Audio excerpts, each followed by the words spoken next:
afternoon. Good afternoon. My name is Naresh Khanna. I'm the editor of Packaging South Asia at Indian Printer and Publisher. And I'm here today with an old friend, Kiran Priyagi, who is one of the leading technical authorities in India on printing issues, on color standardization issues, issues with ink, issues with papers, coatings, and many of the other issues which are interrelated.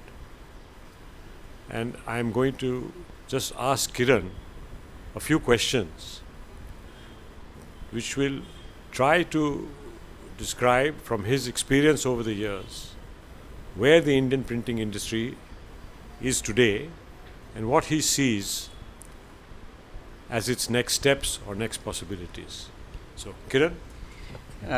Good afternoon, Naresh. Thank you for having me here in your studio. I'm very happy that we have got together after a long time and you are asking me to express my opinion about the industry. Now, when I give my opinion about the industry, what is happening or what has been there, let me go a little bit back. When, people were switching over from letterpress to offset and those kind of days. Because I remember those days when people were switching from letterpress to offset. Initially, many letterpress people were wondering how can a quantity of 5,000 go on offset? How the offset people will go for such a small quantity and justify their production cost. But so from there we have come a long way.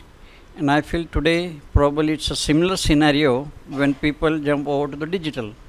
When originally people thought digital is for small quantity, one-off, sample making or just to show the proof.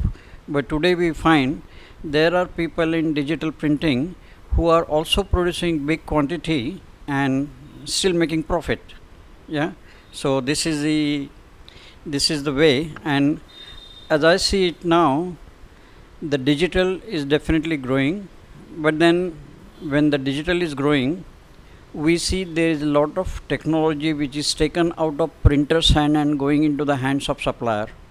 For example, when you have offset machine, when you have other machines, the printer or the printer operator has good control over many things, including many technical operations, maintenance to some extent, and so on. Whereas when it comes to digital, any small problem, you have to pick up the phone and call the supplier, because that's where I think the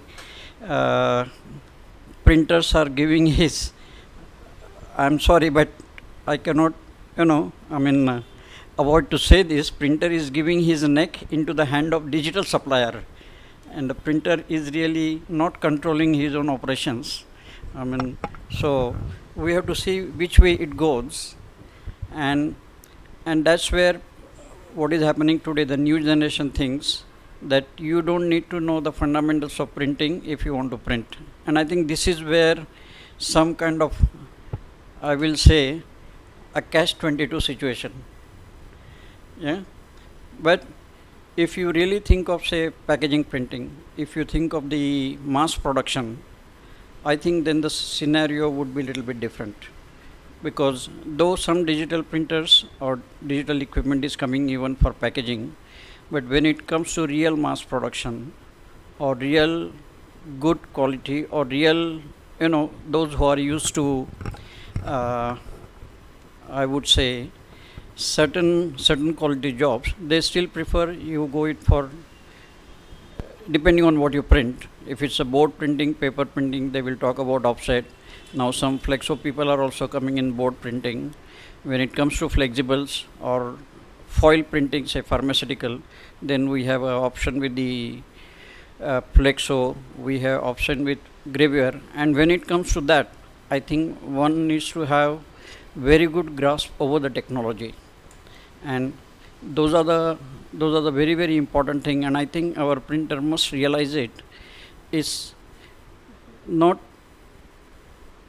that simple just to switch over to flexography or to think of the gravure, unless you have a good grasp over the subject, good grasp over the technology.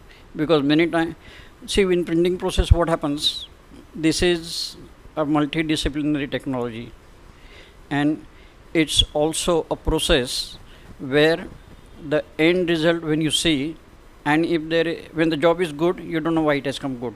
If the job is bad, you don't know why it has gone bad, because there are a lot of variables in the process, and each one has to play his part perfectly well, and including the consumable selection, the consumable quality, and unless that is done, we are at a loss. And that is where I think we are still fighting over the color issues in spite of new technology. What we used to fight 50 years back, there is no change. You can see why so many times the job is rejected. The printers have time to redo the job rather than getting the system right.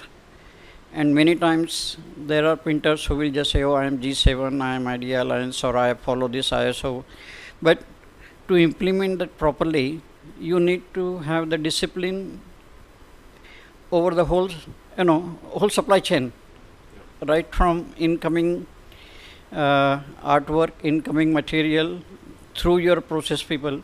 Sometimes people think when the computers are come, machines are doing automatic diagnostic, there are so many settings, you don't need, the operator doesn't need to have the skill. I think that's a very, very, very wrong notion, what people are, thinking. In fact, the more automated the equipment is, there is need to have more fundamental knowledge of the whole thing.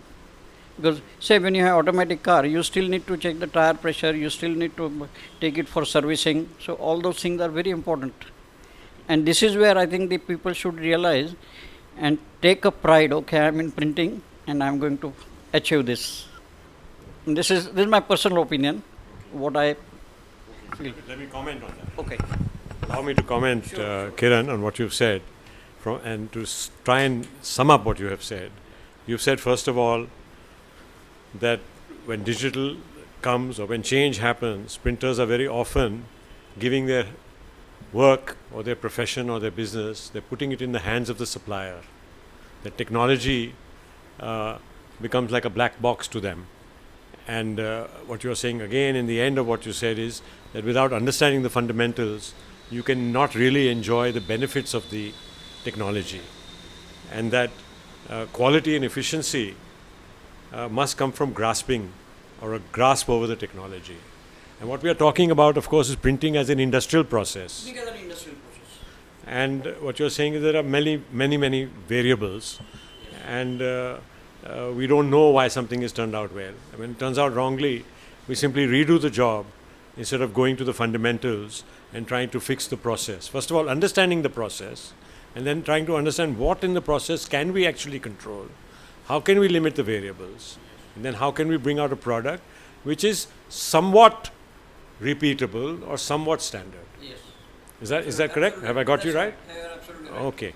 Good. Thank you.